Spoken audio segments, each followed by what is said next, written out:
começa agora, sem maiores delongas, o nosso evento, o papel do CFO no processo de recuperação judicial.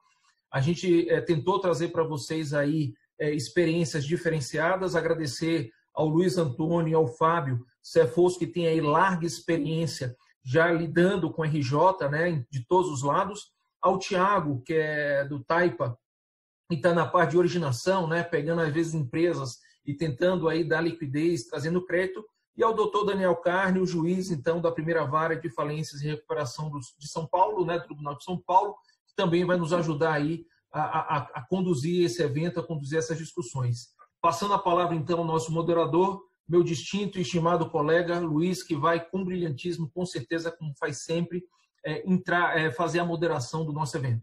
Luiz, com você a palavra. Obrigado. Bem, obrigado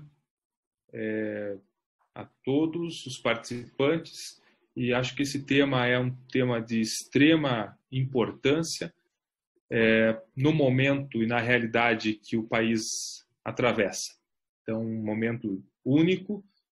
A gente observou ali nos anos de 2014 e 2015 uma escalada do número de processos de recuperação judicial, com dados do Serasa chegando em torno de 1.400, batendo 2016 em 1.600 recuperações solicitadas no Brasil, mas de fato não sabemos aí o que poderá ocorrer no próximo semestre ou no próximo ano. E a nossa preocupação enquanto Comitê de Finanças foi buscar justamente uma discussão do papel do CFO dentro deste novo contexto. Eu não gosto de falar desse novo normal, que ficou tão popularizado, mas dentro desse novo contexto. E para isso, o CFO ele acaba, sem sombra de dúvidas, tomando dois papéis fundamentais. Ele pode estar justamente naquele momento em que ele precisa entrar com um pedido de recuperação judicial da sua empresa, ou, na outra ponta, pode ser que o fornecedor dele entre, pode ser que o cliente dele entre. Então, o que é importante nesses momentos? Como atravessar, né, o deserto aí que a gente fala? Como atravessar esse momento que eu posso, por um lado, ter o meu crédito substancialmente reduzido, mas, por outro lado, se eu não tenho uma ação efetiva, o meu cliente, meu cliente não tem condições de me pagar, ou meu fornecedor está passando com dificuldades em RJ, como que eu vou me portar diante disso tudo? Então, esse é a grande discussão, o grande papel que o CFO vai trazer nesse momento. E, para isso, nós convidamos aí 4 pessoas de destaque no segmento. O Daniel Carne Costa, que com certeza é um dos maiores conhecedores do tema hoje no país. O Luiz Antônio Cavê, que a empresa entrou agora recentemente em recuperação judicial, ou seja, vai nos passar uma experiência dessa entrada em recuperação. E, por outro lado, o Fábio Manzini, que hoje é CEO de uma empresa que saiu do processo de recuperação judicial, né? E o Tiago, que é VP da Taipa, como agente financiador desse processo todo. Ou seja, como que os empresários podem, né, como que os CFOs podem encarar essa realidade. Então, acho que já gostaria mais até de ouvi-los aí, para a gente poder avançar. O Dr. Daniel ele tem uma aula logo mais, então talvez ele, né, tenha que, infelizmente, se ausentar ali no final da nossa conversa. Então, aproveitando, chamar o Dr. Daniel Carne Costa. Deu uma travada aqui no Luiz, né? Oi? Oi, pode? Dr. Daniel? Oi, posso começar? Pode. Muito obrigado, muito obrigado. Bom, antes de mais nada, eu gostaria de agradecê-los pela oportunidade, pelo convite. Eu fiquei muito feliz de ter recebido, né, esse convite para participar de uma conversa com CFOs. Né? Eu acho muito importante esse contato e essa interdisciplinariedade. Né? Uma coisa é falar de recuperação judicial e falência, de insolvência empresarial, do ponto de vista jurídico para juristas. Né? Outra coisa é você analisar esses instrumentos do ponto de vista econômico, financeiro do empresário, né? O CFO, antes de mais nada, assim como o CEO, é quem vai tomar esta decisão de buscar ou não a utilização dessas ferramentas. Por isso é importante que o CFO e o CEO tenham um conhecimento, pelo menos geral e básico, do que representam essas ferramentas, até para poder colocar essa opção na mesa e, dentre todas as opções que ele tiver, conseguir escolher aquela que se adeque mais às necessidades da sua empresa. Então, é importante que a gente saiba, antes de mais nada, que o Brasil ele tem basicamente duas ferramentas que lidam com a crise empresarial, né? Que é a falência e a recuperação. A recuperação nas suas variadas modalidades, né? Recuperação convencional, recuperação para ME e EPP, recuperação extrajudicial. Mas nós podemos dividir essas ferramentas em dois grupos, né? Falência e recuperação. E é importante que a gente saiba qual é o cenário adequado para a utilização dessas ferramentas. Então, quando a gente fala de falência, essa é a ferramenta adequada para aquela empresa que entrou em crise porque perdeu viabilidade econômica. A empresa não tem mais condições de gerar negócios, a empresa não tem mais condições de gerar empregos, produtos, serviços. Por alguma razão, ela perdeu viabilidade econômica. Quando a empresa enfrenta uma crise insuperável em razão da perda de viabilidade, o direito reserva para ela uma ferramenta que é a falência, que é a liquidação daquela atividade. É a retirada daquele agente do mercado, e quanto mais rápido ele sair do mercado, melhor é para o funcionamento da economia, na medida em que se abre o espaço para que outra empresa ocupe aquele espaço de mercado, desenvolvendo uma atividade geradora de empregos, tributos, serviços, e vamos fazer a realocação desses ativos da empresa falida para outras cadeias produtivas e com o valor ou com os recursos auferidos com a venda, com a realocação desses ativos, que é feita através da venda, vamos conseguir os recursos para pagar os credores, ainda que de maneira proporcional e dentro da ordem de prioridade estabelecida pela lei. Então, essa é a falência. O outro cenário é o cenário da empresa que entra em crise, é viável, a empresa tem bom produto, a empresa presta bons serviços, ela tem contratos, as pessoas, o mercado tem interesse naquilo que ela faz, ela tem condições de gerar empregos, mas ela enfrenta uma crise e, por alguma disfunção das estruturas de livre mercado, o gestor daquela empresa não consegue sozinho, sem o auxílio, superar aquele momento de crise. E é aí que o direito, então, cria esta ferramenta da recuperação judicial. Recuperação que, no modelo adotado pelo Brasil, tem por objetivo criar um ambiente adequado para que haja uma negociação entre devedora e credores, né? Uma negociação que permita o encontro de uma solução de mercado, uma solução que, ao mesmo tempo, seja capaz de manter as atividades da empresa em funcionamento e, por outro lado, atenda minimamente aos interesses dos credores envolvidos diretamente naquela crise, naquele processo de recuperação. Então, o processo de recuperação ele deve ser utilizado nesse cenário.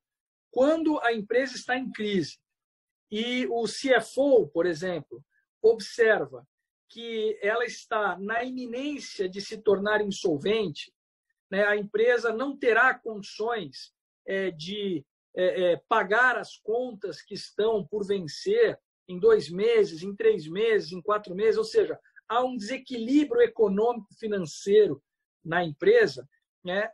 Mas a empresa tem contratos, a empresa tem fôlego, o que ela faz é bom, o que ela precisa é renegociar com os seus credores para conseguir adequar o vencimento daquelas obrigações à sua capacidade de geração de recursos. Esse é um cenário adequado para a utilização dessa ferramenta. Mas antes de se utilizar dessa ferramenta, é importante que a empresa já tenha em mente um plano de reestruturação.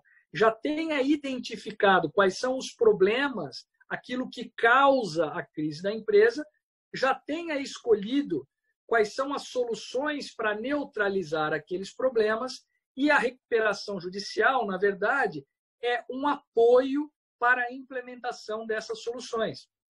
Porque, veja, o principal efeito do deferimento do processamento de uma recuperação, quando o pedido é feito e o juiz defere o início do processo, é uma suspensão das ações e execuções movidas pelos credores contra aquela empresa. Isso faz com que todos os credores sentem-se à mesa para tentar renegociar uma saída para aquela crise, já que eles não vão conseguir executar individualmente aquelas dívidas. Mas para que eles se sentem à mesa para negociar, é preciso que a devedora tenha uma proposta a fazer, uma proposta que seja consistente e viável, uma proposta que faça sentido econômico, de maneira que aquele plano possa ser aprovado, que ela possa cumprir aquelas obrigações assumidas no plano e, com isso, atender minimamente aos interesses de mercado e preservar o funcionamento daquela empresa. É importante que todos saibam que a recuperação judicial ela não é um veneno, né? Ela é muito maculada hoje em dia, até pela ideia que nós temos da antiga concordata, que durante os anos foi perdendo eficácia e passou a se tornar um instrumento de mera protelação, né? E o devedor que fazia uso daquela ferramenta ficava com um carimbo, né? de desonesto, de que está propondo, tentando tirar vantagem dos credores. A recuperação judicial ela tem uma outra proposta. Ela não permite que a devedora imponha aos credores nada. A recuperação judicial cria um ambiente adequado para que haja uma negociação, mas a partir do momento em que se inicia um processo como esse, cabe ao credor votar o plano apresentado pela devedora. E diz a lei, se este plano for rejeitado, esta empresa vai para falência. Então, é importante o tomador de decisão na empresa, quando optar por uma recuperação judicial, ter muito em mente esse risco. A partir do momento em que ele opta pela recuperação judicial, cria-se um ambiente de negociação e ele tem que ter algo a oferecer que possa ser aprovado pelos credores, porque é um caminho sem volta. Ou os credores aprovam e ele terá a oportunidade de cumprir essas obrigações renegociadas, ou os credores reprovam e a atividade dele será liquidada, ele vai para a falência. Mas é importante a gente desmistificar, por outro lado, isso. Então, não se trata de um instrumento de fraude, não se trata de um instrumento a ser utilizado pelo devedor de má-fé. Muito ao contrário. Hoje, com o agravamento da crise econômica, nós temos observado grandes empresas se utilizando do processo de recuperação judicial nos Estados Unidos, porque possuem ações listadas na Bolsa de Nova York, porque possuem atividades lá, como o caso da Latam. A Latam ela poderia ter pedido no Brasil, ela preferiu pedir nos Estados Unidos, porque há uma cultura mais sólida nos Estados Unidos de utilização desses mecanismos. E, evidentemente, lá nos Estados Unidos também há uma cultura mais sólida de financiamento da recuperação da empresa. Eu acho que esse é um dos pontos mais fracos da legislação brasileira e da cultura brasileira em relação à recuperação.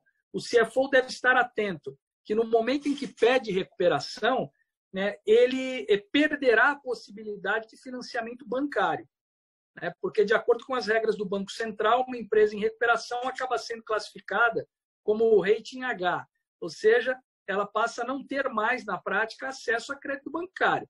E aí ela vai ter que ser financiada por outros agentes financeiros. Hoje nós temos os FDICs, por exemplo, que assumem esse tipo de função, eles têm um apetite para tomar esse tipo de risco e emprestar para empresas em recuperação. Mas nós precisamos melhorar o financiamento da empresa.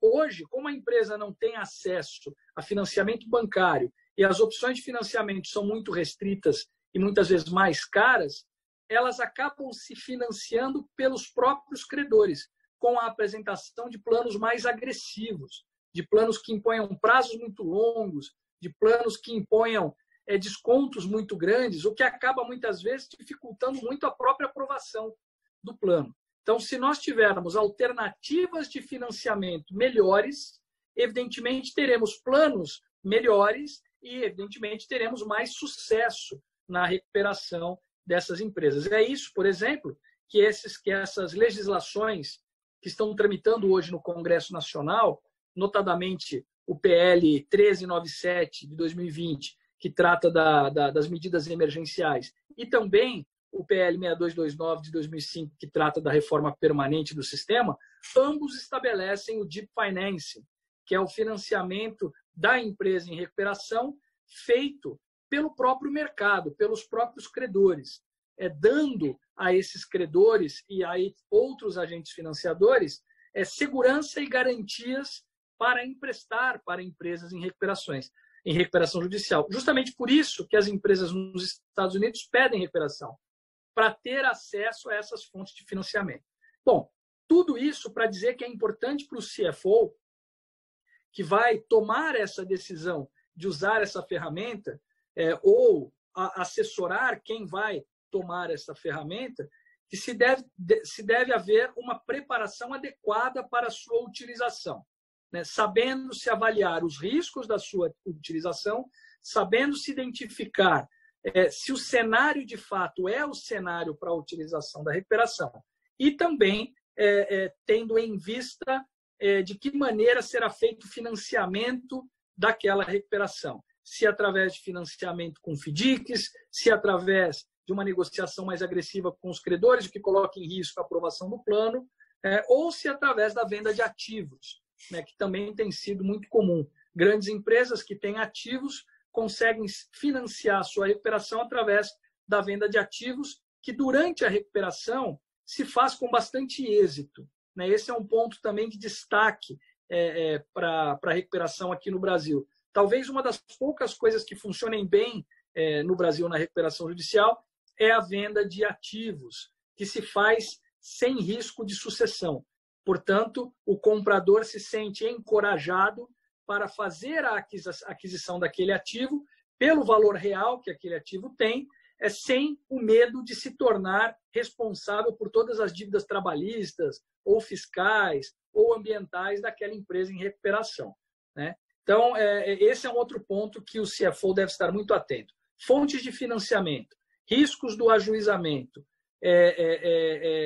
estabelecimento de diretrizes de recuperação com identificação clara dos pontos a serem modificados para que a empresa possa se recuperar. E a recuperação judicial como um instrumento de auxílio para que esta negociação com os credores de fato possa ocorrer. Porque sem o auxílio da recuperação, muitas vezes a atuação difusa dos credores faz com que todos eles, inclusive os credores, obtenham resultados piores, né? É o que na filosofia do direito, né, ou na teoria dos jogos, a gente chama do dilema do prisioneiro, né? Nem sempre a soma das melhores opções individuais vai gerar a melhor opção coletiva, né? O processo de recuperação ele serve justamente para potencializar o atingimento da melhor solução coletiva, neutralizando a ação de credores que nos Estados Unidos são chamados de credores holdouts. São aqueles credores que querem correr por fora,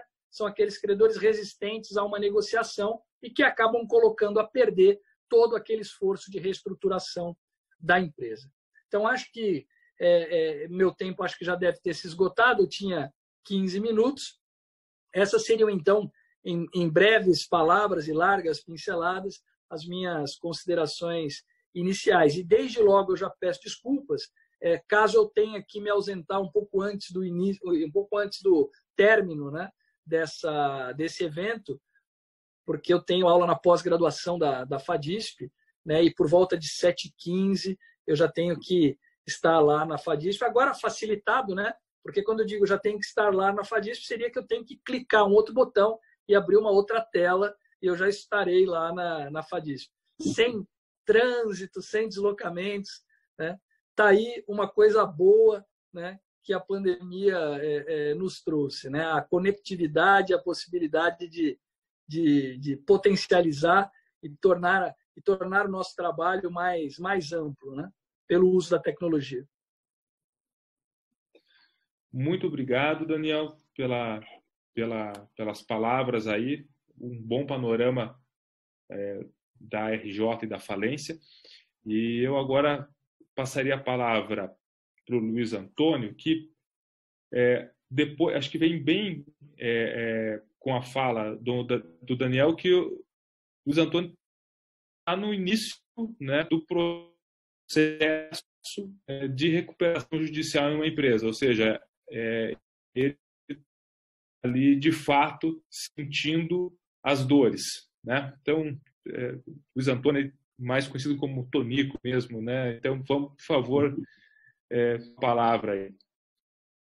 Bom, obrigado, doutor Daniel, pela explicação, pelas palavras, e também agradeço, né, o IBF, instituto no qual eu tive o privilégio de presidir. Me orgulha muito ver o papel do IBF, né, divulgando todo esse aprendizado e passando, né, todos esses ensinamentos para nós, que, né, sempre, em todos os momentos, estamos sempre esperançosos com soluções, e a vida do CFO depende muito de informação. O IBF tem uma vantagem muito importante por ser um instrumento de informação muito eficaz. Eu vou falar um pouco aqui da minha experiência. Eu passei por 2 experiências em empresas com quase vamos dizer assim, insolventes, que foi a Incopa, em 2008. Eu estava lá bem no processo de subprime, em que todo aquele problema no mercado imobiliário americano ocasionou uma crise de liquidez gigantesca no mercado, e fez com que a gente passasse por aquele sofrimento todo. E também hoje, eu estou 10 anos depois disso, eu estou na Cocelpa, que é uma empresa, claro, a gravidade era menor, porque não existe uma dívida bancária tão grande, né, uma dívida mais com fornecedores, até porque o crédito era mais escasso. Então, são 2 situações em qual eu vivi uma recuperação extrajudicial, que foi uma negociação em paralelo com os credores, que foi muito difícil, até porque o momento era difícil, e hoje a situação que eu estou vivendo com o amparo da lei da recuperação judicial. Então, são situações de natureza, né, semelhantes pelo efeito de falta de caixa, mas também situações um pouco diferenciadas pela natureza de cada dívida. Nas 2 situações, você tem que ter esse preparo, porque, na verdade, a empresa, como o Daniel comentou, tem que passar por uma transformação, tem que ter um fato novo, né? Você precisa provar ao mercado que você tem capacidade de negociar dessa dívida, alongar dessa dívida, como você vai gerar caixa para pagar.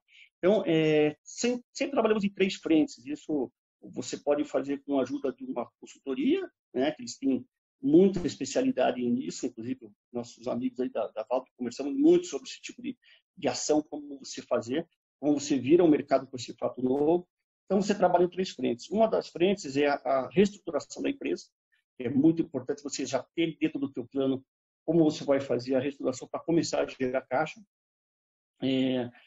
Outra linha de trabalho é a tesouraria, porque a tesouraria que vai fazer você buscar funding. E o funding, numa empresa de recuperação, a partir do momento que você vai para o deferimento, a partir do momento que você anuncia para o mercado que tem que fazer uma renegociação, normalmente os bancos saem, né, os credores se afastam e cria-se um temor, né? Então, o papel do tesoureiro, o que é? Trazer a credibilidade de volta, trazer a confiança de volta, para que você comece a buscar linhas. Hoje, os seus FDICs pegaram um espaço muito grande dos bancos. Alguns bancos ainda têm esse viés de trabalhar com empresas em recuperação, que ajudam bastante, mas a maioria deles não. A maioria deles correm no momento que você vai para o mercado tentar anunciar a recuperação. Ainda tem esse estigma, apesar do rating que cai, mas ainda tem o estigma da questão da concordata, do calote, do ganhar tempo. Então, você tem que, para pagar isso, você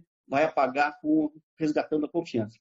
E o terceiro pilar dessas três frentes de trabalho que a empresa que vai para a recuperação tem que fazer é construir o plano. Construir o plano, mostrar que esse plano ele tem solução, ele é factível de ser resolvido, a situação da empresa, e também a criação de listas de credores e a relação com o próprio administrador judicial. Então, são três quadrados que a empresa tem que criar para poder passar por essa situação.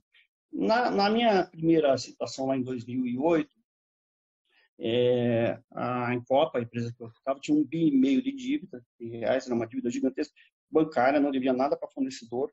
Por outro lado, tinha um crédito fiscal dentro do meio circulante dela, dentro do ativo, tinha um recebível muito grande, que era da própria natureza da operação, por ser exportadora. Ela comprava a soja, esmagava, exportava e ia gerando crédito. Então, você tinha, por um lado, uma dívida que a gente já havia equacionado, tínhamos alongado essa dívida, mas você tinha no teu EBITDA, na tua geração de caixa, parte não era monetizável de uma maneira muito fácil, porque eram impostos a receber. Então, isso era uma fragilidade, né? Era um risco de natureza, de prazo, de passamento de tesouraria. E o que aconteceu em 2008, para a gente lembrar um pouquinho? Houve todo aquele movimento lá da crise financeira do subprime. Os contratos que nós tínhamos eram contratos de longo prazo, mas o que foi ocasionou? Qual foi o gatilho? O gatilho foi que o câmbio saiu de 1,54 para 2,50 aproximadamente, nos próximos dias. E isso estourou os covenants, né? Para quem, acho que todo mundo sabe como funcionam os covenants são pactos contratuais que as empresas têm os contratos, principalmente contratos internacionais, e quando há uma ruptura desse covenant, uma quebra desse covenant, o credor tem direito de acelerar a dívida. Então, eu dormi com uma dívida de longo prazo e acordei no dia seguinte com uma dívida vencida, porque o câmbio saiu de controle, o endividamento dobrou, e como os covenants normalmente são relacionados à dívida versus contra EBITDA ou dívida contra PL, sempre uma relação que você tem que respeitar. Isso faz com que o credor tenha uma força contratual para executar esse contrato. Então, no dia seguinte que estourou a crise, né, poucos dias depois, eu estava com uma faca no pescoço, tendo que, com dívida vencida, sendo executado, e no momento, a decisão nossa qual foi? Né? A gente era muito imaturo ainda, a lei, não tinha um entendimento assim, mais preciso da lei de recuperação judicial.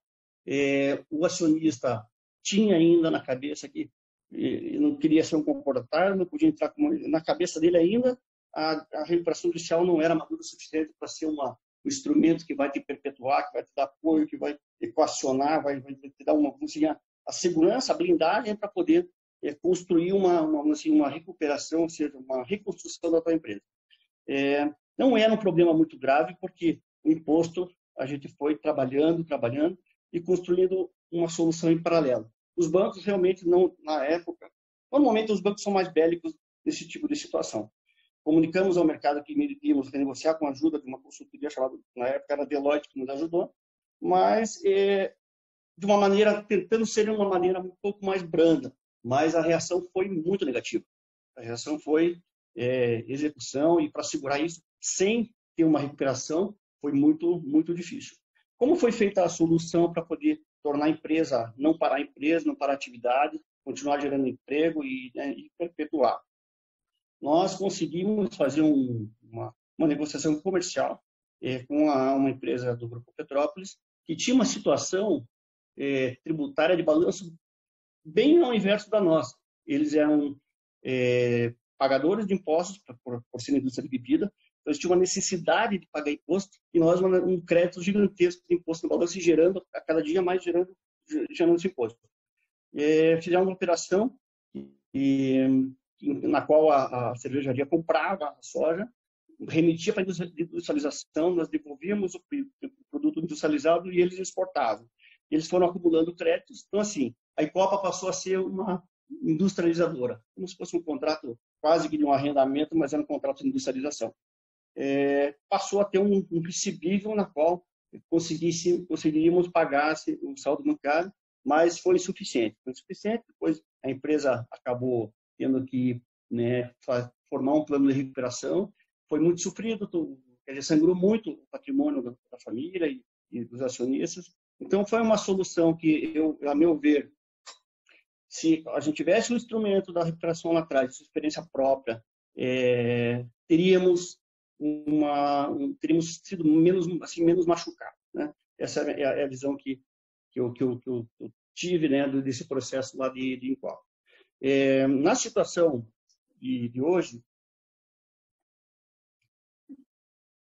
foi um pouco mais amadurecida a ideia, porque a gente já tinha mais segurança, mais conhecimento e havíamos estudado mais o processo da lei da recuperação. E nos preparamos, não que a gente tivesse com o plano pronto para largar, mas a gente já tinha bastante conhecimento e também a boa vontade dos acionistas em abrir mão de alguns bens, alguns recebíveis, de algumas vendas de ativos. Isso ajudou bastante, porque situação um pouquinho diferente da Incoal, a dívida não era bancária, a dívida era só com o fornecedor. Isso ajudou muito, porque o fornecedor, ele, ao contrário do banco, é muito ruim para eles quando eles perdem, no caso, um cliente do tamanho nosso. Então, eu não perdi fornecimento. Congelamos lá uma dívida, eles estão com a esperança de que a empresa vai recuperar e está recuperando, né? Porque alguns movimentos a gente acabou fazendo bem naquela linha das 3 frentes de trabalho. No primeiro momento, contratamos uma consultoria que nos ajudou muito, porque a consultoria, o que ela traz? Ela traz um fato novo. Normalmente, os gestores eles estão muito assim, desgastados, acaba tendo assim, uma certa angústia, porque é muito difícil você ter uma fila de credores e não conseguir fechar a conta, tendo que atrasar, às vezes, uma folha de pagamento, uma coisa que é muito mais doída. Então, essa situação ela consome muito a gestão da empresa. A consultoria ela vem, além de vir com um fato novo, que mostra uma nova empresa, ela vem com caixa. Normalmente, eles vêm com FDICs ou fundos ou bancos que confiam muito neles, né, por causa do acesso, por causa do relacionamento. Isso faz que você dê a primeira pedalada. Porque, como a gente diz, né, costuma falar, como é que eu vou atravessar o deserto a partir do momento que eu faço o pedido de recuperação, como é que eu vou passar por esses 30, 60 dias iniciais, se os bancos eu tenho certeza, se os próprios fundos eu tenho certeza que vão me virar as costas. E, normalmente, quando você está numa situação ruim, é mais fácil os credores correrem de você do que te ajudar. Então, se não for um projeto muito bem feito, não tiver um discurso muito bem alinhado e realmente a transparência estar na mesa, ou seja, resgatar aquela confiança que foi perdida, a coisa não funciona. Então, a palavra-chave de tudo isso é a transparência e para que o crédito volte. O caixa, sem o caixa, é muito difícil você passar por uma recuperação, né, pelo menos no próprio início da recuperação. Então, né, o que a gente fez nesse momento? Na mesma linha, fizemos a construção do plano, estamos fazendo a construção do plano, tem escopo, claro, que o mais importante, né, que o mercado precisa enxergar, é que a empresa está rodando, não parou e melhorou a sua performance. O que aconteceu conosco, claro, o jogo não está ganho, mas muita coisa tem sido feita. No nosso negócio todo de papel, é bem característico, nós temos aí matéria-prima, que é madeira, e a outra matéria-prima, ou seja, o insumo principal, não é matéria-prima, mas o principal insumo é energia. O consumo de energia é muito alto, e além de ser uma empresa que capital tecido, requer muito caixa. Nós fizemos um contrato, né, como se fosse um leasing, mas não é bem um leasing, porque é um fornecedor de turbogerador, reformou, fez um retrofit dos 2 turbogeradores que nós temos na fábrica, e nós geramos vapor, entregamos o vapor e ele entrega a energia. A conta da energia da concessionária aqui, ela beirava 3 milhões de reais por mês. Então, assim, era praticamente impagável você ter uma conta desse tamanho. Reduzimos a conta aí, temos uma economia, considerando a biomassa, de mais ou menos R$1 milhão, que está nos ajudando. Tudo isso vem para o caixa e você acaba tendo mostrando para o mercado que você tem capacidade de ser rentável. A outra questão da madeira, que foi um dos pecados, assim, na qual o grupo, né, cometeu no passado, foi o não replantio. Como não houve replantio, nós ficamos refém do mercado spot. Então, toda a madeira que eu compro hoje lá é no mercado spot. Quando você não tem caixa, não tem fundos, não tem alguém que te fomente, tem muita dificuldade de colocar madeira. Isso tem sido solucionado através de contratos de fornecimento de longo prazo e a coisa começou a melhorar bem. Então, nós não paramos mais, estamos aí trabalhando, os esforços correntes estão em dia, melhorou muita coisa. Claro, cabe muito ainda muito a fazer na questão de investimentos para melhoria, porque o volume é tudo, né? A gente tem que ter mais escala e a gente está construindo um aumento melhor, um aumento maior nessa questão de escala. Então, resumindo essas duas situações, se eu for resumir o que eu faria de novo, o que eu não faria de novo, hoje a lei da recuperação, o que ela faz? Ela te blinda das execuções. Hoje, por exemplo, bancos têm muita força no judiciário e penhora de faturamento, coisas que no passado não existiam. Hoje, penhora online é um instrumento assim que uma canetada você está com a conta bloqueada no dia seguinte. Então, você segurar as execuções é importante para você tomar fôlego e sobreviver e poder construir um plano. Então, a importância da lei e do plano, da lei do plano da recuperação, ela é fundamental justamente para poder te blindar. Senão você não consegue sobreviver tendo penhora na conta, tendo penhora de faturamento. Então, tudo isso faz com que os credores também entendam que a empresa está fazendo o papel dela. E o princípio da boa-fé, a importância do acionista dispor de alguns bens, ou de aporte, ou mútuo de pessoa física, para dentro da empresa, num momento desse, demonstra bastante boa-fé. Então, essa é a nossa história, né? É o que a gente está hoje passando, né? Um momento difícil, não é fácil para ninguém, mas eu digo que é uma demonstração para o mercado que você tem bastante chance de recuperar, tendo bastante apoio, bastante transparência para poder resgatar essa confiança. Ok? Obrigado.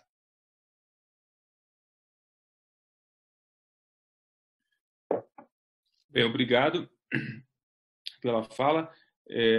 Não sei se alguém quer fazer, algum dos palestrantes quer fazer algum comentário aqui acerca das falas. Não? Bem, qualquer coisa, passar para o Fábio. O Fábio já, né, usando a nossa metáfora aqui, já atravessou o deserto, ou seja, a empresa, a Mangels, já saiu do processo de recuperação judicial. Então, Fábio, existe vida depois da recuperação? É isso? Existe sim. Primeiramente, boa noite a todos e obrigado pelo convite. Na realidade, ainda estamos atravessando o deserto, né? E veio, por sinal, agora para atrapalhar uma pandemia no meio do deserto aí para atrapalhar bastante, né? Mas na realidade, né, só sair da recuperação judicial não significa que você atravessou o deserto, né? A gente tem aí uma dívida enorme para pagar e a gente vem pagando, né, de acordo com o plano de recuperação. E aí eu vou dizer que a gente atravessou o deserto e chegou do outro lado o dia que a gente quitar essa dívida, né? É uma dívida de longo prazo, mas a gente vem pagando e cumprindo ela, né, conforme o plano de recuperação.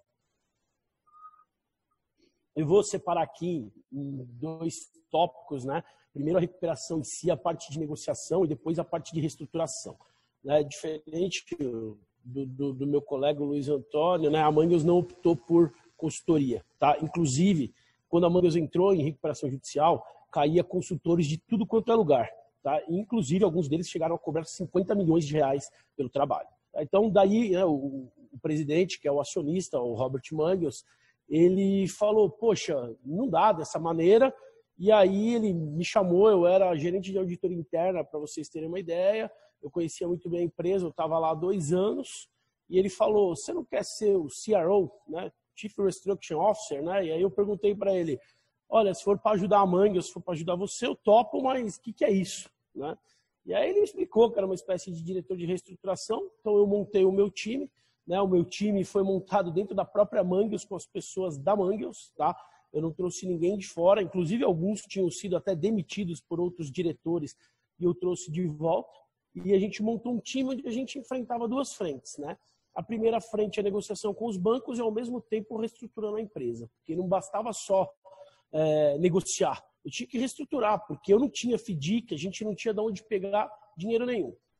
Então, um ponto muito importante, né? É o timing da recuperação judicial. Eu acho que o proprietário da Mangels, ele foi extremamente feliz no timing, tá? Ele entrou na recuperação judicial com caixa, que na época era de 20 milhões de reais, que era o suficiente para girar a empresa.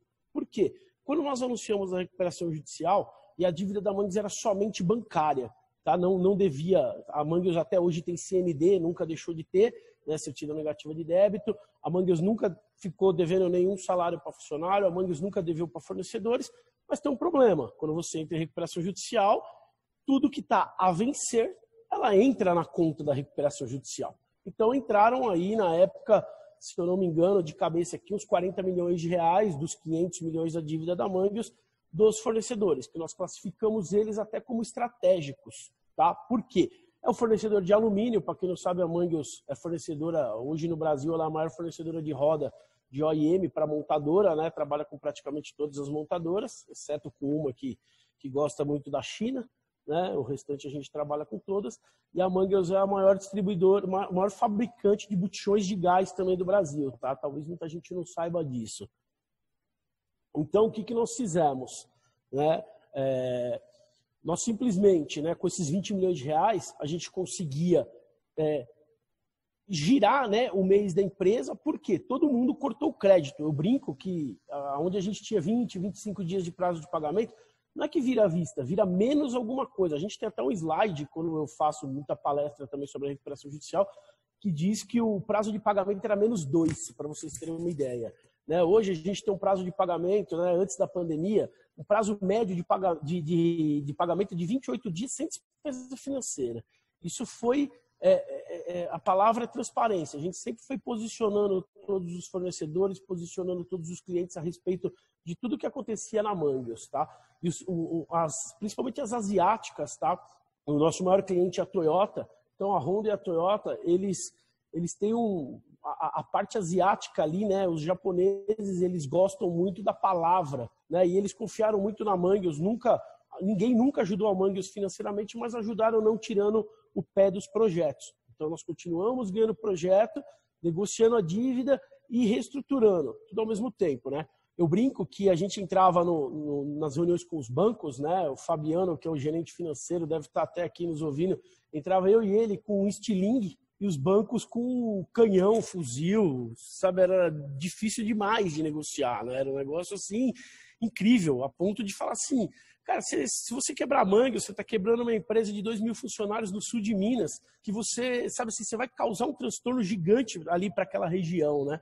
E aí nós tivemos a felicidade de montar um simulador, né? Eu e o Fabiano. Então era o simulador da dívida. Se a gente aceitasse o que os bancos queriam, a Mangues quebrava em 6 meses. E aí começamos a negociar. Aí eles, não, agora então me dá isso, isso, isso. Não, eu quebro em 1 ano. Não, agora me dá isso, isso, isso. Não, eu quebro em 1 ano e meio.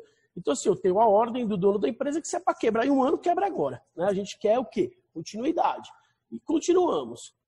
E aí teve um papel muito importante da doutora Osana, da KPMG, que foi o nosso administrador judicial, que ela era aquela que na briga ela empurrava os dois lados assim, separava, né? Tanto é que ela chegava a tirar a gente da sala, né, e deixava só os bancos, para vocês terem uma ideia, os bancos negociaram em bloco com a gente, tá? Não é que a gente ia no Itaú, no HSBC na época, no Bradesco, não, todos estavam na mesma sala, tá? Isso dificultou mais ainda a nossa negociação. E ela fez esse papel, né, que é bem o papel do administrador judicial mesmo, e a gente conseguiu chegar num denominador comum e falar assim, ó, isso aqui eu consigo para aprovar o plano. E aprovamos, né? Para vocês terem uma ideia, nós entramos em 1/11 de 2013 e o plano foi aprovado na 4ª Assembleia em 5/12 de 2014. De repente, em 2015, veio a crise automotiva para ajudar, né? Então, muita gente falava, como que vocês continuam em pé recuperação judicial e a crise automotiva? Aí a gente falava o seguinte, a gente consegue ficar de pé esse ano.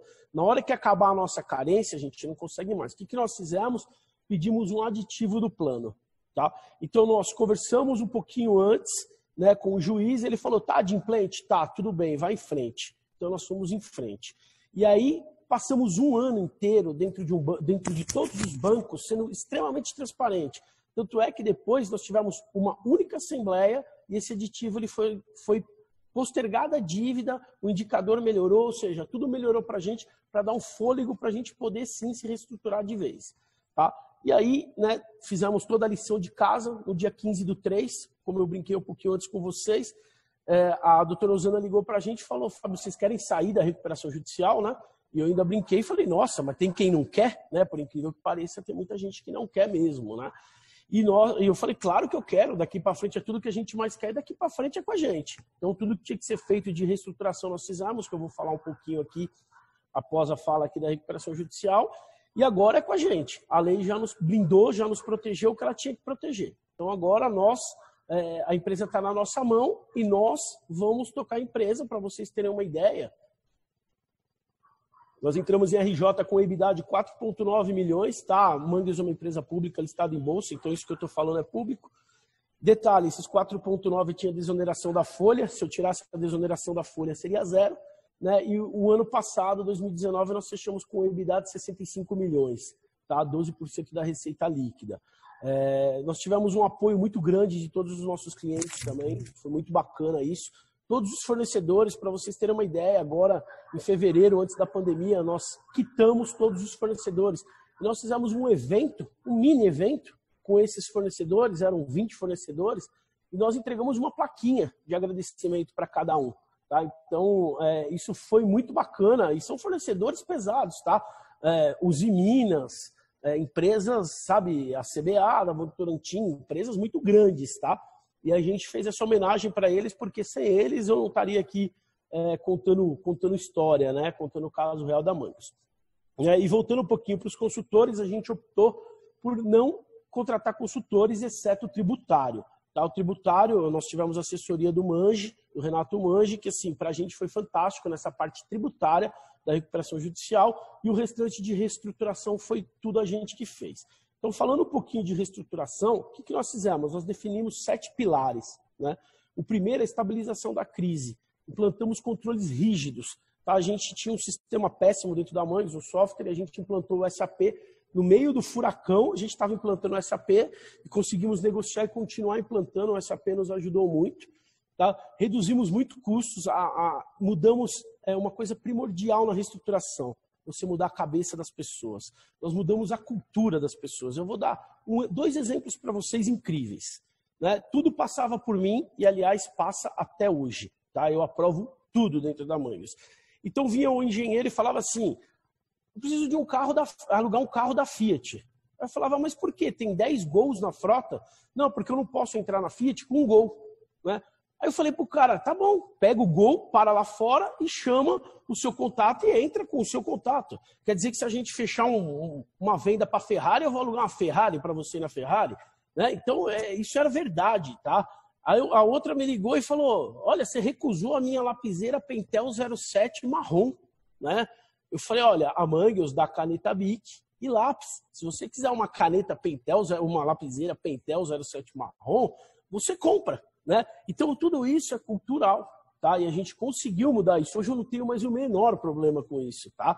Porque isso, né, enraizou dentro da empresa. E a gente corta muito. Uma coisa muito bacana que nós fizemos e muitas empresas não fazem o contrário. Eu vi empresas entrando em recuperação judicial, inclusive vizinhos nossos de São Bernardo, que poderiam ter pego o telefone ligado e perguntado algumas coisas, e simplesmente demitiram 400 operadores. Né? A Mangues fez diferente. Nós tínhamos 55 executivos. Hoje, nós temos 18. Desses 18, só 8 são gerentes e eu como diretor-presidente. Então, só para você ter uma ideia, e uma outra coisa da Mangues que é muito bacana é assim, né? Existe o ditado que santo de casa não faz milagre, né? E eu sempre digo que na Mangues faz. Porque eu sou o mais novo deles, né? Tanto de idade quanto de tempo de Mangues. Né? Tempo de Mangues eu vou fazer 10 anos, por incrível que pareça, já o ano que vem de Mangues. E eles, o mais novo deles, tem mais de 20 anos de Mangues. Esse é o meu time. Sou eu e 8 gerentes. Um tem 37 anos de Mangues. Tá? E ele trabalha como se ele fosse... aliás, eu acho que o jovem hoje não quer trabalhar. Né? Tá muito difícil você ver o jovem trabalhando. E essas pessoas vestem muito a camisa da empresa. Isso sempre foi muito bacana. Um outro pilar foi a parte de liderança, né? Que é a substituição de executivos. Muita gente, quando a Mangues entrou em RJ, né, parece que a Mangues pegou uma doença. E as pessoas não queriam mais, sabe? E simplesmente nós falamos, cara, não está afim, pode ir embora. E aí nós fomos tirando. Então só ficaram essas pessoas que falaram o seguinte, cara, nem que tiver que apagar a luz e fechar a porta, a gente fica aqui até o fim. Né? Então, até hoje, muito bem, né, todas essas pessoas que apostaram. O terceiro pilar é o apoio das partes interessadas, né, que aí vem a transparência, a comunicação. Eu passava, por incrível que pareça, eu não sei se isso acontece em outros países, mas além da gente estar em RJ, os nossos concorrentes iam nos nossos clientes e literalmente terminavam de pisar no nosso pescoço. Sabe, era um negócio assim, difícil. Eu tinha que ir lá e ele falava, é verdade que vocês não têm dinheiro para comprar alumínio? Eu falei, claro que não, vocês precisam começarem mais na Manguels para vocês, né, enxergarem tudo que está acontecendo lá. Eu ia de uma em uma semana, nas montadoras japonesas eu estava lá. Depois esse período passou de 1 em 1 mês, depois de 3 em 3 meses, depois de 6 em 6 meses. Hoje eu vou muito porque a área comercial é minha também, então eu vou muito. Mas até eles acreditarem, e a Manguels tinha algumas coisas muito ruins de estrutura mesmo. A Manguels mantinha 16 dias de estoque no chão, sabe, de alumínio. Era um negócio inacreditável. Hoje a gente mantém 1 dia e meio, tem uma parceria gigante com a CBA e nunca faltou alumínio na nossa função, nunca faltou aço no nosso centro de serviço de aço. Então a gente trabalha muito justo, muito certo. E eu vejo hoje, fazendo uma analogia, eu vi uma apresentação de uma montadora dizendo assim, né? The cash is king, né? O caixa é o rei. Para a Manguels, o caixa é o rei desde o dia que nós entramos em recuperação judicial. O nosso principal indicador da Manguels é o caixa. Eu só consigo trabalhar com o caixa. Tá? Então, hoje, para a gente na pandemia, tem gente que fala, como que vocês estão de pé? Né? A gente já está acostumado com crise. Né? E o bacana é que nós tivemos, sim, que ficar 3 meses com a fábrica de rodas parada, mas botijões de gás não parou nenhum dia. Então, a gente conseguiu. Nós ainda temos 474 pessoas em suspensão de contrato. Mas a gente está tocando, as montadoras estão voltando e está dando muito certo. Tá? O quarto pilar é o foco estratégico, né? Era a redefinição do negócio principal, que da gente é rodas, e os investimentos. A Manguels nunca deixou de investir, desde que ela entrou em recuperação judicial. Só que no começo, eu chamava os gerentes de fábrica e falava assim, o que vocês precisam para sobreviver? Se você não comprar um forno novo, nós vamos parar a linha. Eu ia lá comprava um forno novo. Né? Até 2015, 2016 foi isso. 2017, a gente já passou de uma manutenção corretiva para uma preventiva. 2018, 19 e 20... já é tudo atualização. Né? Nós fizemos uma linha de pintura nova na Manguels, que foi inaugurada agora em agosto do ano passado, que o acionista da Manguels ele foi lá, na hora que ele olhou, é um prédio de 5 mil metros quadrados e só a Manguels tem esse verniz acrílico no Brasil. A lágrima dele até desceu, né? Porque passa um filme pela cabeça dele e ele vê aquilo ali, foi um negócio muito bacana. Detalhe, tudo com dinheiro próprio. Tá? Nós nunca tomamos um centavo de lugar nenhum, nunca, nem na pandemia agora, de ninguém. Tá? Primeiro que o nosso rating, eu acho que não é nem H, eu acho que quem entra em recuperação judicial é Z, né? Um negócio assim impressionante. E fora, né, que a Manguels tem o PL negativo. Isso no Brasil não acarreta grandes coisas, mas fora do Brasil é um negócio muito problemático que toda hora, agora as montadoras já entenderam e eu não tenho mais que ficar dando satisfação disso. O outro pilar foi a mudança organizacional. No começo, né, nós deixamos de cortar grama e trocar uma lâmpada queimada, porque a gente não sabia o que era recuperação judicial. Apesar de eu e minha equipe ter negociado uma dívida enorme, eu nunca tinha negociado nem a minha conta corrente, tá? Só para vocês terem uma ideia. E a gente tinha muito medo, a gente poupava o máximo possível. Hoje, a gente faz alguns eventos muito simples, muito bacana, como, por exemplo, né, se a gente ganha um projeto de rodas, vou dar um exemplo para vocês, esse carro da Volkswagen novo, a roda 100% da Manguels. Então, logo, né, agora nós vamos ter que fazer um evento virtual, mas antes a gente convidava o cliente, convidava os operadores e a gente fazia um evento com a roda número 001 e 002. Entregava 001 para o cliente e a 002 fica no Museu da Manguels. E todos os operadores convidados da fundição, da usinagem, do tratamento térmico, eles assinam essa roda. Então, eles se sentem parte do negócio. É muito gostoso isso, você vê. A distância entre eu, que sou o cargo número 1, e o chão de fábrica é mínima, de eu andar na fábrica e conversar pessoalmente com cada um. Isso é muito bacana. A gente faz um negócio chamado dia D. Né? O que é o dia D? O dia D é assim, eles bateram o recorde do scrap, né? Diminuiu o scrap totalmente. Sem eles saberem, a gente monta barraquinhas tipo food truck, né, a Mangues tem 400 mil metros quadrados em Três Corações, tá? Eu fico em São Paulo, mas eu ficava muito indo e voltando, agora faz 3 meses que eu não vou para lá, né, porque lá é uma região até abençoada, né, até com essa pandemia tem pouquíssimos casos e apenas 5 óbitos, né, então a gente prefere que ninguém de São Paulo vá para lá, tá? E a hora que eles saem do refeitório, tem churros, tem sorvete, tem coxinha, tem refrigerante. Então a gente conseguiu trazer esses caras para nós. Sabe, antes a gente gastava R$1 milhão de vandalismo, né? Quem trabalha em indústria sabe o que é isso. Eles vandalizavam o próprio local que eles se trocam, os ônibus fretados. Nós não gastamos nem um centavo de vandalismo agora em 2019. Então são coisas muito simples que a gente faz que melhora demais. E o sexto pilar são as melhorias dos processos críticos. Outro dia nós fizemos uma conta, nós trouxemos para dentro do caixa da Mangues R$50 milhões de processos, mudanças de processo. A gente mudou a cabeça das pessoas. Tá? Aquele que pedia um Gol, né, um carro da Fiat para ir na Fiat, a cabeça dele é totalmente diferente. Hoje ele analisa o processo e ele fala, vamos cortar aqui, vamos cortar ali. Né? Uma coisa muito bacana, nunca cortamos nenhum centavo de benefício de nenhum colaborador. Muito pelo contrário, a gente até antecipa a PLR, a gente faz algumas coisas muito bacanas. E o último step da reestruturação, apesar de eu achar que a reestruturação nunca acaba, né, a pandemia ela está vindo aí também para mostrar para a gente que a gente sempre tem, né? Eu brinco que hoje o capim, quando nós pegamos a Mangues, estava lá no teto. Hoje ele está no tornozelo, mas eu quero ele na sola do pé, né? Então o capim nunca pode estar alto. Então o último, mas não menos importante, aliás, deveria ser o primeiro aqui, mas isso não é numa ordem, esses 7 pilares, é a reestruturação financeira, né? O capital de giro e o caixa. Né? O Fabiano, que é o gerente financeiro, né? Ele é um dos que tinham saído e quando eu assumi eu trouxe ele de volta e ele é o guardião do caixa. Né? Nada passa, né? Nada passa sem passar por ele.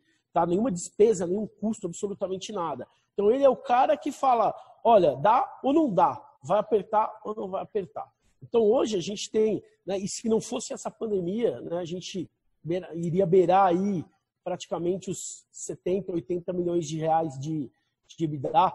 Lógico que se vocês olharem o balanço da Mangues, a gente tem a linha lucro-prejuízo, que se você olhar, principalmente agora no primeiro TRI, é um prejuízo estrondoso. Por quê? Como nós estamos em recuperação, nós ficamos em recuperação judicial e a nossa dívida de longo prazo tem o dívida em dólar também, tá? E eu não tenho hedge, eu faço um hedge natural. O que a gente faz? A gente exporta muito para a Toyota Argentina, né? A gente deixa esse dinheiro em dólar fora para poder pagar a dívida em dólar com dólar. Então a gente faz um hedge natural. Mas eu não tenho como fazer um hedge de balanço. Então se vocês olharem o prejuízo da Mangues, apesar do EBITDA ser muito bom, o prejuízo é gigante. Só que a hora que você olha ali a variação cambial, tá ali.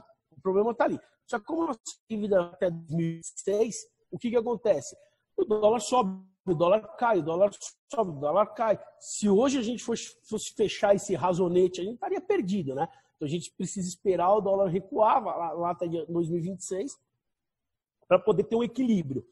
E para vocês terem uma ideia, né, o que era guerra no começo com os bancos, hoje se tornou uma parceria muito bacana. Eu vou dar um exemplo. Nós tivemos uma parcela da dívida vencendo agora, dia 15 de maio, e nós não tivemos estresse nenhum para ligar, principalmente ligar para todos os bancos e falar, olha, eu tenho dinheiro para te pagar, mas esse dinheiro pode me fazer falta nessa pandemia. Posso prorrogar essa dívida?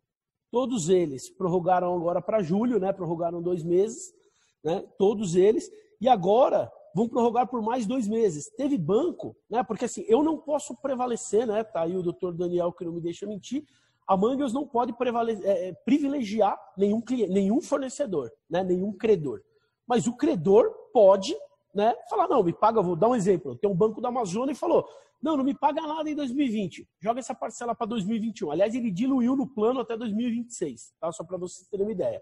Então, quase todos os bancos, sem estresse nenhum, até os europeus, que eram inimigos públicos número 1 da Mangues, né? Não teve estresse nenhum, a gente conseguiu dar uma empurrada nessa parcela. Porque eles sabem que se a gente quiser pagar, a gente detém esse dinheiro em caixa. Só que pela pandemia, esse dinheiro pode vir a fazer falta. E aí, se ele fizer falta, eu não tenho onde buscar dinheiro. Né? A não ser que o Thiago, a hora que ele for falar, ele deu uma luz para mim aí, né, Thiago? para a gente ver aí que tem um caminho para buscar dinheiro, mas a gente até prefere trabalhar com o nosso próprio dinheiro, tá? Então, não sei se eu já estourei o tempo aí, mas essa história é muito longa. Geralmente eu faço em 1h30, mas então eu vou parar por aqui, depois eu deixo aberto para as perguntas, tá? Tá bom, obrigado, Fábio. Como o Daniel vai ter que se ausentar daqui a pouco, eu até gostaria que ele comentasse um pouco aí as falas do Luiz Antônio, do Fábio, né? Que é justamente olhar sob outra ótica, né? O processo, né? Olhar do ponto de vista do CFO, do CEO, que teve e que passa as dores e que teve que entrar com o pedido de recuperação.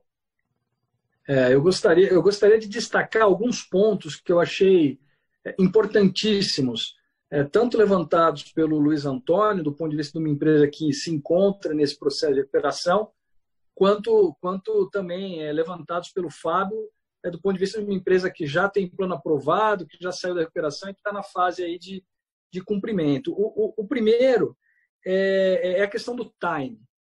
O timing para você pedir a recuperação judicial é algo essencial. Essa avaliação tem que ser muito bem feita, porque a empresa, quando pede recuperação judicial, ela tem que ter fôlego para atravessar o período mais crítico do processo de recuperação judicial, que é o período em que ela perde acesso a crédito bancário, é o período em que ela vai lidar com a desconfiança dos fornecedores e parceiros comerciais e que, portanto, vai ter mais dificuldade de comprar a prazo, vai ter que antecipar alguns pagamentos, provavelmente, que ainda não estavam vencidos, para não perder um determinado fornecedor durante aquele período. Então, ela tem que ter fôlego para isso.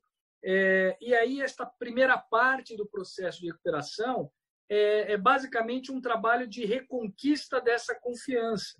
E a reconquista dessa confiança, como o Fábio bem destacou, se faz a partir de um comportamento transparente, porque nenhum credor vai negociar com o devedor se não tiver como conferir que aquilo que está sendo dito pelo devedor é verdade, porque ninguém quer ser passado para trás. Então, se o devedor está dizendo que não consegue pagar 100, mas que pode pagar 60, o credor tem que ter condições de verificar que isso realmente é verdade. E aí ele passa a trabalhar com a hipótese de receber 60, porque ele mesmo sabe que não é possível receber 100. Então, a transparência da empresa em recuperação é fundamental para que ela reconquiste essa confiança do mercado, reconquiste essa confiança dos credores e, com isso, consiga aprovar um plano. Plano que, como todos já falaram, todos que me antecederam, todos que me sucederam na fala, destacaram um plano que deve ser elaborado e bem elaborado, né? Um plano estruturado, com fundamentos financeiros e econômicos, um plano que faça sentido para a atividade, que identifique as mudanças que são necessárias para a reestruturação, para a geração de caixa, para poder cumprir o plano de recuperação. Então, acho que esses pontos são essenciais para o sucesso de uma recuperação judicial. Aquele que entra em recuperação já sem fôlego, com um pé e meio na falência, tem poucas chances de atravessar esse processo, porque hold time, né? Porque hold time. Então, é importante que o CFO esteja bem atento a isso. E eu então, aproveito para agradecer novamente o convite que me foi feito. Foi um grande prazer e me desculpar de não poder ficar até o final, em razão desse compromisso já previamente agendado, que são as aulas na pós-graduação da FADISP em São Paulo, que se iniciam às 7, né, e eu já avisei a turma que iria atrasar um pouquinho, mas vou entrar agora às 7h15 para iniciarmos a aula lá. E já aproveito, me despeço e desejo aí uma boa segunda parte do seminário. Muito obrigado. Obrigado, Daniel. Obrigado pela participação, pela contribuição aí com o debate muito produtivo. Muito obrigado. Bem, então, continuando, também quem quiser fazer pergunta pode utilizar o chat aqui do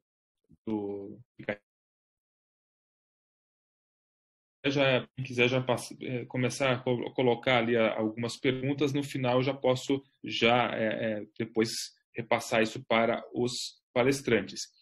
O Luiz Antônio me avisou aqui por celular, vocês repararam que ele estava ali numa penumbra, né? Ele estava sem luz em casa e, de uma forma guerreira, fez essa web, né, pelo celular dele até que acabou a bateria dele. Tá? Então, infelizmente, acabou a bateria, ele não tinha nem como carregar. Sei que hoje foi um pouco tumultuado aí para algumas pessoas aqui em Curitiba devido ao temporal. Mas, agora, a gente falou bastante aqui de fontes de financiamento, vamos falar com quem tem o dinheiro, né? Com quem vai financiar esses processos todos. Tiago. Bom, boa noite a todo mundo. Creio que estejam me ouvindo bem. Eu, igual o Tonico, eu tive que improvisar o meu celular aqui para fazer essa apresentação também, porque aqui em Joinville, onde eu moro, caiu a internet, mas não caiu a luz. E eu estou no 4G aqui também de uma forma meio precária, então tomara que isso perdure e que eu consiga me comunicar a contento aí. Depois de escutar o doutor Daniel, o Fábio e o Luiz Antônio eu conheço ele como Tonico, né? Mas então, se eu trocar, me perdoem aí, que eu já tenho algum relacionamento com ele, então já tenho uma certa intimidade e chamo ele assim. E eu acho que todo mundo que conhece ele no dia a dia acaba se acostumando com isso. Escutando esses três feras, eu não preciso nem fazer mais nada, é só dizer, cumpram o que eles disseram que o dinheiro vem, né? Então fica muito mais fácil a minha participação aqui. Vou comentar com vocês um pouquinho da minha experiência. Eu, geralmente, quando uma empresa adota esse remédio, ela adota em dois cenários.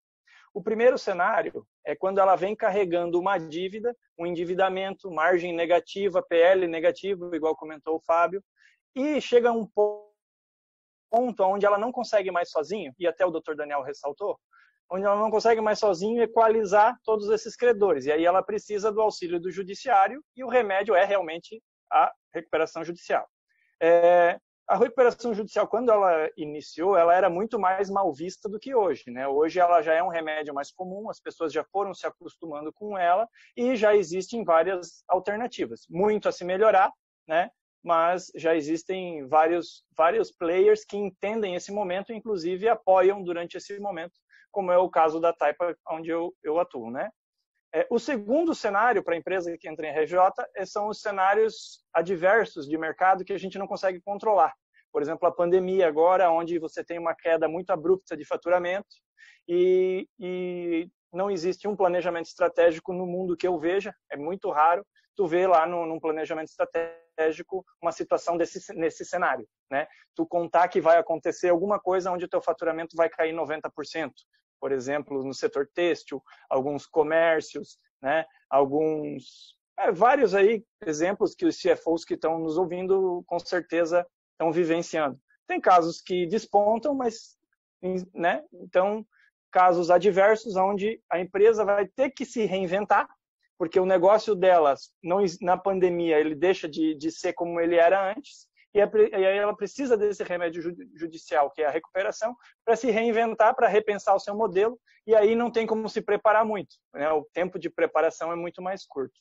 Eu percebi na fala do Fábio que ele disse assim, mas a gente não pegou a consultoria e o Fato Novo foi tudo interno. Eu achei muito bom e eu achei que a questão da Mangels, me pareceu, que eles acertaram o timing, que foi tão importante e tão bem discutido conforme o relato, tanto do Tonico, quanto do Fábio, quanto do Dr. Daniel, dizendo que o timing era muito importante. Então, se a Mangels conseguiu atravessar isso, não estou dizendo com tranquilidade, porque eu tenho certeza que não existiu, né? Mas se ela atravessou isso de uma maneira onde ela conseguiu ter sucesso, que o objetivo é ter sucesso, e conseguiu ultrapassar e criar esse novo momento que a empresa vive hoje, inclusive com esse momento de cultura que traz os funcionários para perto, que traz os colaboradores para ajudar a empresa, para enxergar as oportunidades, a equipe num todo enxergando os benefícios da empresa, que são conceitos modernos que eles conseguiram aplicar. Isso só foi possível porque eles acertaram um time lá atrás. Porque, na minha opinião, o momento mais difícil de uma empresa quando ela entra em RJ é o começo. Porque o começo, ninguém gosta, a sensação de perda, a sensação de ser deixado de lado, a sensação de que vou levar um calote e alguém vai ser beneficiado. Essa falsa sensação, ela faz com que a gente reaja de uma maneira mais prudente. Opa, então o que eu vou fazer aqui? Vou forçar a empresa, eu tenho que receber, isso aqui tem alguma coisa, sabe? Então todo mundo quer pressionar ao mesmo tempo, ameaçar de quebra, ameaçar disso, ameaçar daquilo, cada um usa a sua força. Provavelmente esses dois grandes bancos que são europeus, da Manguels, eles detinham um grande percentual da RJ e tinham força para dizer, olha, ou tu me ajuda ou eu, né? E aí a Manguels do outro lado, então tu me quebra, eu também não te pago. E aí fica aquele cabo de aço sem fim, né? Até que surja alguma coisa que convença as partes, uma de que realmente vai pagar, mas que tem que ter um jeito, né? Que tem que ter uma previsibilidade, tem que ter uma possibilidade, tem que ter cliente, tem que ter geração de resultado, para na outra ponta enxergar, não, realmente eu só consigo receber isso, o restante vai ter que ser diluído e vamos cada um seguir agora para um novo momento e, quiçá, conseguir novos negócios, né? Continuar o fornecimento, o que infelizmente não acontece. Tem uma questão que eu acho que vale a pena comentar, do porquê que quando uma empresa entra em RJ, os bancos não podem apoiar. Não é que não podem, eles não apoiam, né?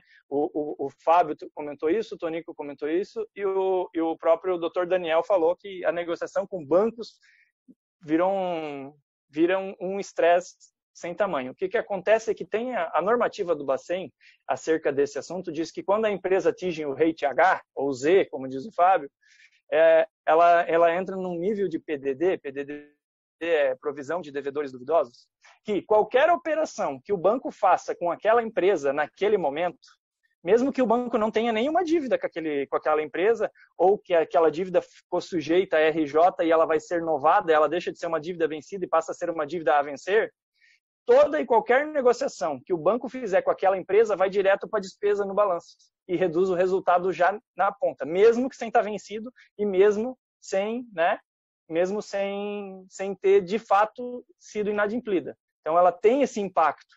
E o banco, como é capital aberto, SA, acionista, prestação de conta, distribuição de dividendo, ele prefere simplesmente não atuar, né?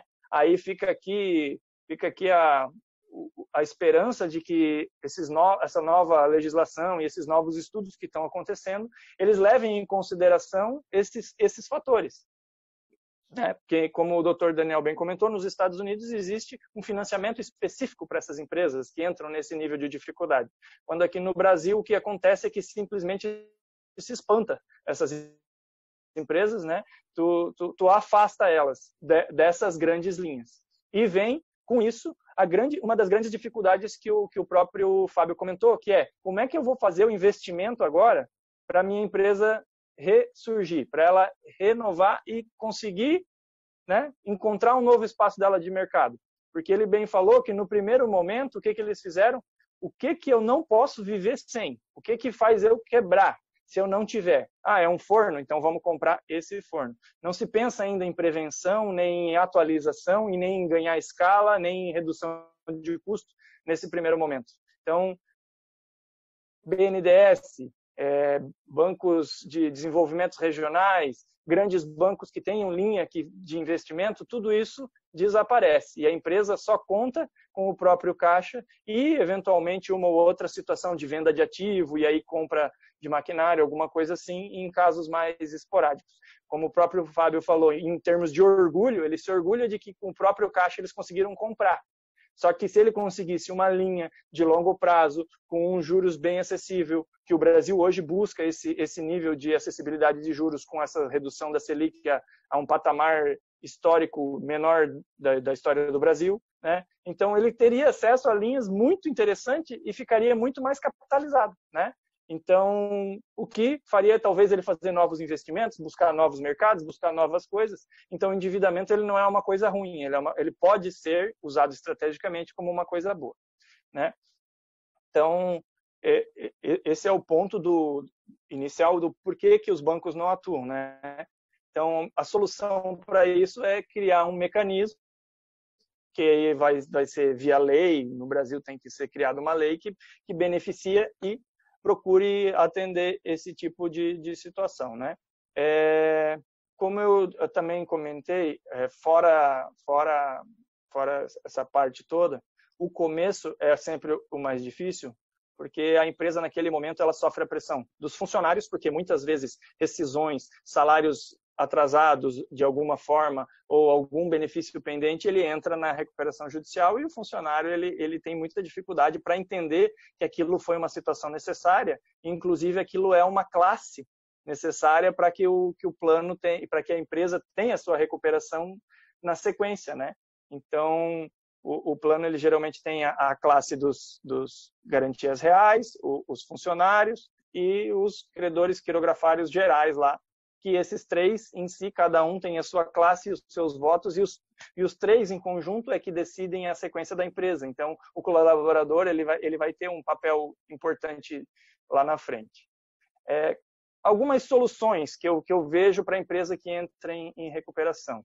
Não são fáceis mesmo no Brasil, eu concordo com os que falaram antes de mim, mas alguma alternativa sempre tem, muitas delas criadas hoje por mercado secundário, vamos chamar assim, porque o mercado primário, que é os bancos, eles realmente não conseguem atender e nem se esforçam para conseguir, exceto alguns bancos de segunda linha, e aqui segunda linha não no sentido pejorativo, eu digo em sentido de tamanho e em sentido de capacidade, né? Então, alguns bancos menores, que sofrem menos impacto, ou que o acionista já é mais, já não é tão a mercado, e sim um acionista mais presente, né? E os FDICs e fundos de várias naturezas que optaram por buscar esse mercado, porque ser um mercado que tem um pouco mais de rentabilidade, talvez, mas a mesma proporção do risco. Porque a gente está vendo casos de sucesso aqui, como a Cocelpa e a Mangels, mas existem muitos casos também de empresas que não conseguiram atravessar esse momento e deixaram prejuízos muito grandes, né? Então, vamos lá. As soluções que eu elenquei aqui, com certeza devem existir outras, né? A venda de ativos, o Dr. Daniel já comentou, mas é uma solução muito boa, muito prática e funciona no Brasil, porque quem compra com segurança, compra com a garantia de que o bem vai vir livre e desimpedido.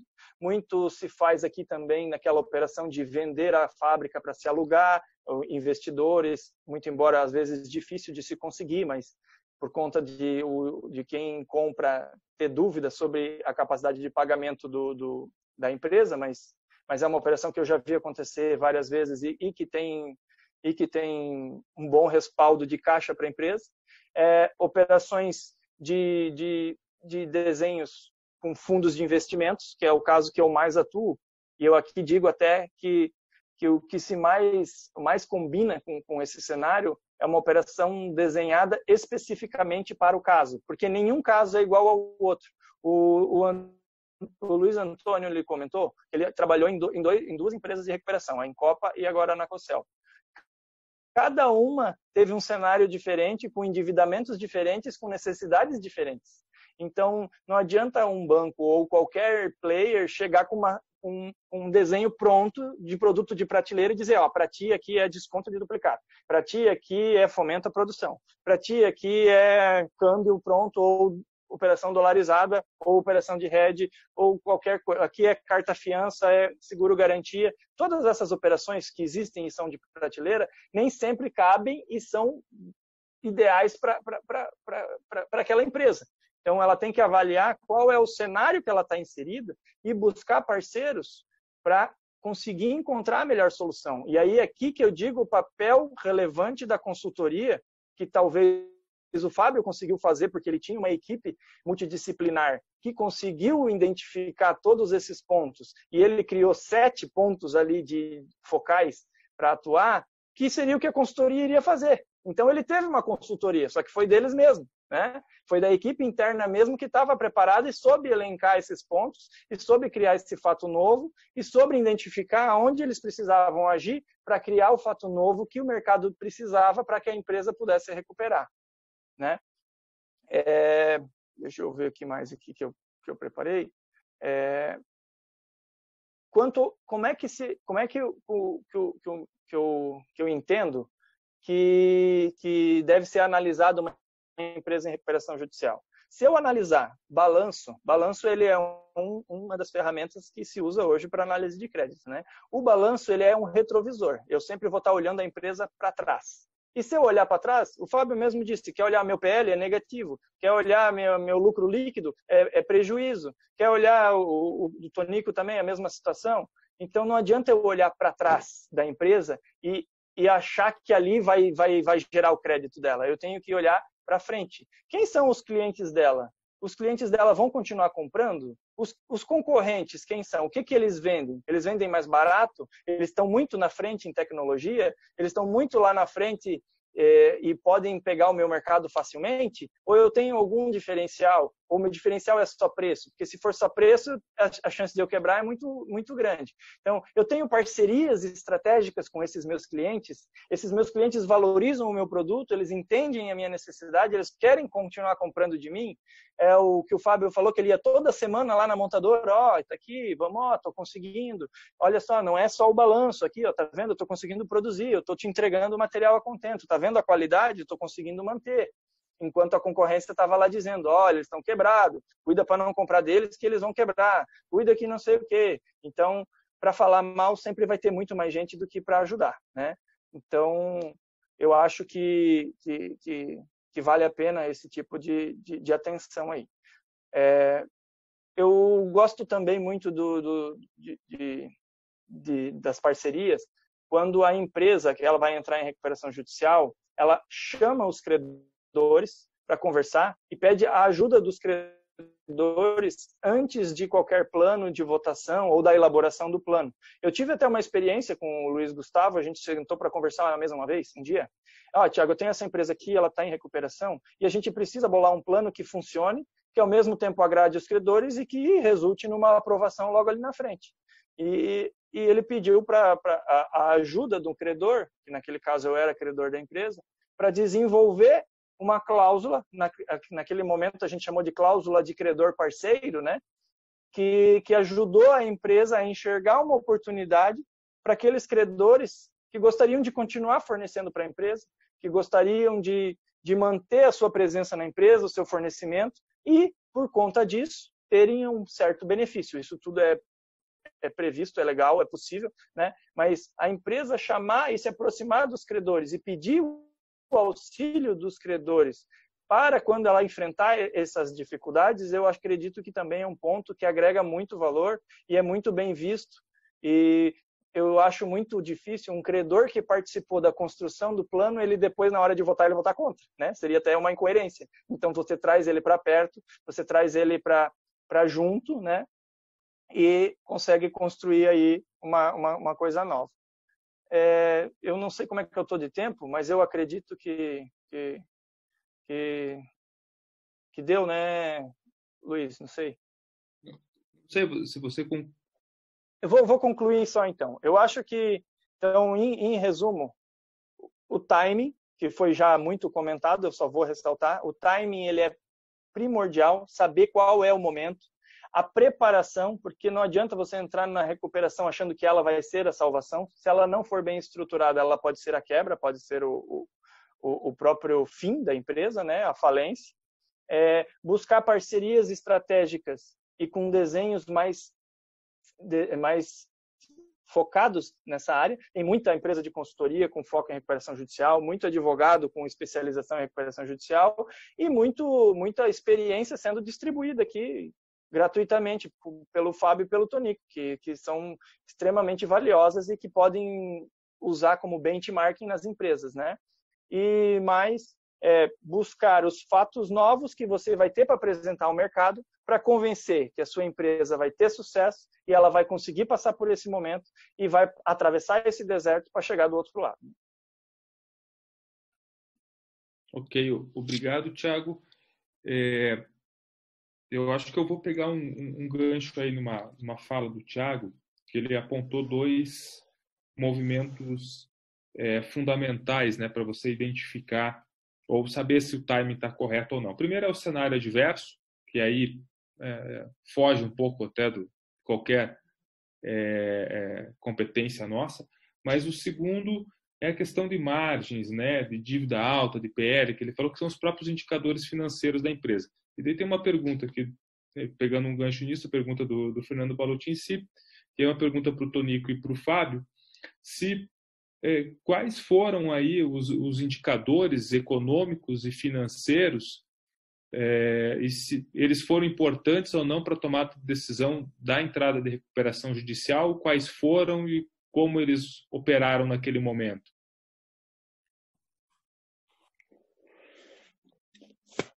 Não sei se eu posso falar na frente, me desculpe aqui a escuridão, porque estamos sem luz ainda e eu troquei de celular que tinha acabado a bateria do meu celular. Então, assim, nós tínhamos, né, no caso tanto de Copa e depois de Cocelpa, a questão que pegava era o caixa, né? É uma fala que eu costumo, né, colocar sempre que, apesar dos indicadores, por exemplo, de PLC negativo, endividamento alto, quando eu tinha uma rolagem, ou seja, quando o mercado tinha muita liquidez, eu estava numa zona de conforto, você se sentia numa zona, porque você tinha muito acesso a crédito. O acesso a crédito ele vai embora por situações, como você colocou, Gustavo, que foge do controle, né? Porque o crédito ele é atemporal, né? O caixa é atemporal. Então, você tem momentos que, independem do tempo, você vai ter crédito, tem momentos que você não vai ter. Eu passei duas situações na minha vida. O subprime foi a primeira, que foi trágico, porque a empresa tinha um acesso ao crédito muito assim, com bastante facilidade, e isso se rompeu do dia para a noite. Apesar dos indicadores da empresa, claro, existiam as fragilidades, o mercado conhecia, os bancos conheciam, os analistas de crédito todos acompanhavam, mas uma situação totalmente adversa ao nosso balanço fez com que a empresa tivesse que pegar um caminho de uma reestruturação. Esse é um ponto. No caso de hoje, por exemplo, a pandemia é um fator que faz com que as linhas fiquem escassas, né? Fez com que as linhas ficassem escassas. Por mais que eu estava com bastante pessoas, eu tenho 35 fundos FDICs operando comigo, e mais um banco, né? E que eu tenho bastante acesso ao crédito. Esse mercado se fechou muito. Eu ainda tive assim, o privilégio por estar cumprindo a recuperação à risca, apesar dos números, né, dos indicadores serem ruins de balanço, a confiança permaneceu, porque a gente sempre teve bastante, vamos dizer assim, precisão e muita transparência, muita verdade na mesa, né, colocando tudo para os fornecedores e tanto para os parceiros financeiros, como a gente estava tocando o negócio, e agora na pandemia eu estou conseguindo passar, claro, sempre com um pouco mais de dificuldade, mas estou conseguindo passar por esse momento mesmo com um crédito um pouco mais escasso, que é natural. Isso deve voltar, porque, né, toda crise tem seu começo, meio e fim. Mas é isso. Eu creio que a questão do caixa, a liquidez e o crédito, né, a disponibilidade é mais importante até que os indicadores, porque se você está em recuperação e os indicadores não são bons, né, os seus números são ruins, tanto é que você teve que buscar um apoio, né, da lei e dos credores para poder passar por um processo no qual você planeja uma melhora, né? É isso aí. Bom, no caso da Manguels, né, antes da recuperação judicial foi tentado N variáveis, né? Então eu não tinha cargo de chefia ainda na Manguels, apesar de eu ser gerente de auditoria, eu não participava disso. Mas a Manguels ela fez alguns investimentos muito ruins no passado, né? Talvez ela deixou de ser, né, o que hoje sobra para a gente, né, que é a humildade. Talvez faltou lá atrás, se você olhar para o passado, tem um slide que mostra lá que saiu de um investimento de 15 milhões para 70 milhões, sabe? Algo desse tipo. E depois, esse investimento, né, não se pagou, o payback dele que estava lá de 5 anos, se você recalculasse, ia para 50. E aí, nisso, a empresa começou a ter um certo declínio financeiro. E lógico que os indicadores mostram isso muito bem, né? Como falou o Luiz Antônio, aí você vai tomando empréstimo e ganhando troféu, né? Eu me lembro que quando você pegava um empréstimo, você ganhava um troféu, né? Até recentemente eu peguei todos esses troféus e joguei tudo fora, né? Olha, parabéns por captar 95 milhões, né? Era um negócio assim. E aí você vai virando uma bola de neve. E aí a Manguels, ela tentou, né, antes de entrar em RJ, ela tentou fazer uma negociação, inclusive ela contratou até uma das Big Four que fez um trabalho e a gente até questionava do outro lado, falava, poxa, essa Big Four tem contrato com esse banco, né, de auditoria. Por que ela está negociando isso? Era um negócio que não tinha cabimento nenhum, né? Não era uma recuperação judicial ainda. Estava na mão de um CFO que, assim, a gente duvida um pouco da forma como ele conduziu aquilo. E aí o presidente percebeu, né? E aí ele tomou as rédeas e foi até engraçado. Um dia eu perguntei para ele, nossa, você anda sumido, né? E ele falou, ele gosta de surfar, eu não estava surfando, não. Vem cá, entra na minha sala aqui. Aí ele me explicou. Né? Ele falou, olha, eu não vou ter outro jeito a não ser não entrar em recuperação judicial. O que isso acarretou para a Mangues? Até então existia uma negociação com os bancos. Tinha até um term sheet assinado, mas quem assinou não tinha procuração para assinar. Então, na hora que ele entrou em recuperação, os bancos pularam lá no teto. Exatamente pelo que o Thiago falou. O cara é obrigado a contabilizar isso tudo em perdas. Né? Então, na hora, a minha primeira missão, e do Fabiano, que foi muito meu parceiro nisso, foi tirar esse estigma que foi feito uma sacanagem. Poxa, a gente estava negociando e de repente você entrou em recuperação judicial. Não tinha outra forma. Não tinha outra forma. Assim, tinha que ter entrado sim. Né? Hoje a empresa está aí graças à recuperação judicial.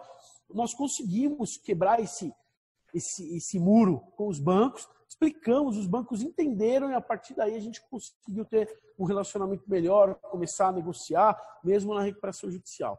Então, foram vários fatores que levaram a Mangues à recuperação judicial. Né? E lógico, sempre vai sinalizando. Né? Os indicadores financeiros mesmo vão sinalizando, mas principalmente o caixa. Chega uma hora que você não tem mais caixa. Legal. Tá bom, obrigado. Gostaria de passar a palavra para o André Leal, que é presidente do Comitê de Finanças, aí para fazer as considerações. Ô Luiz, tu me permite uma pergunta para o Fábio, rapidinho? Vai. Vamos lá. Ô Fábio, eu nunca acompanhei de perto a experiência de uma empresa que entra em recuperação e é listada em bolsa. Eu queria que tu comentasse só para mim um pouquinho como é que é essa parte mais específica da Bolsa de Valores, uma empresa listada que tem que entrar em RJ. A gente vê o caso da Oi, por exemplo, a gente vê o caso da Mangues, algumas outras como Teca, teve a Renar Maçãs e tal, mas eu nunca escutei da empresa, porque dessas eu não fiz parte, não tive conhecimento, como é que é esse relacionamento com o mercado do ponto de vista da Bolsa de Valores para a empresa quando ela entra em recuperação. Se tu pudesse só dar uma pincelada para mim nesse tópico. Na realidade, a Mangues, ela pertence à família, né? Ela tem 10% dela na Bolsa de Valores, tá? É muito, se eu não me engano, fez o IPO em 1978, um negócio assim, é bem antigo isso. E a gente na época, a gente era nível 1, né, de governança. Aí, quando nós entramos em recuperação judicial, o primeiro passo foi sair do nível 1, né, e ficar somente listado. Teve até será que não era melhor recomprar as ações? Mas aí você já está entrando em RJ, você tem que ter dinheiro para recomprar as ações, né? Então, assim, nunca tivemos problema nenhum, tá? A parte de documentação é tudo igual, os acionistas são pessoas de longa data. E interessante, né? Nós entramos, eu não acompanhava muito a Mangues antes disso, né? Eu me lembro quando eu era adolescente, meu tio me falava das rodas da Mangues, mas assim, eu não sei quanto que as ações já bateram, mas eu sei que quando nós entramos em RJ, as ações custavam menos de R$1. Antes da pandemia, estava R$11, para vocês terem uma ideia. Aí, depois da pandemia, né, eles sempre falam que algo igual a pandemia afeta muito os small caps, né? Porque qualquer um que vende suas ações desmorona, né? Porque não tem muita liquidez, né? E aí a gente chegou a ficar com 3,80, agora está beirando nos R$6 novamente. Mas assim, você vê pelo trabalho que a gente vem fazendo, em 2019, nós fomos muito procurados, até pelo Pactual, tá? Por alguns bancos, por investidores, querendo investir na Mangues, porque eles viram a evolução, né, desse trabalho da recuperação judicial. Então, mas assim, a Bolsa em si não é algo que assim, não afetou a gente em praticamente nada, tá? Não tinha diferença nenhuma. Nada, não tinha diferença nenhuma. Assim, Uma coisa que é bacana de você ser listado em bolsa, sabe o que é a transparência? É assim, o seu balanço está ali, para todo mundo ver. Ele é publicado, nós hoje somos... Uma das coisas que nós fizemos, a Mangue sempre foi auditada por uma Big Four. Quando nós entramos em recuperação judicial, não dava para bancar uma Big Four. Né? É muito caro. E aí nós fomos para Big Six, 7, 8, enfim. Pegamos uma outra empresa, pagamos 30% do valor e esse trabalho acabou. Né? Depois de 5 anos eu sou obrigado a trocar. E aí veio a KPMG agora, fez uma proposta muito bacana e desde o ano passado é a KPMG que audita Mangues. Então, assim, para as montadoras que tem muitos... A Volkswagen tem área financeira na Alemanha. Então, essa área financeira, ter em bolsa, facilita muito nessa parte, tá? Da parte de transparência. Você não tem nada escondido, né? Tá tudo ali. Muito bem, então fazer aqui o fechamento do evento.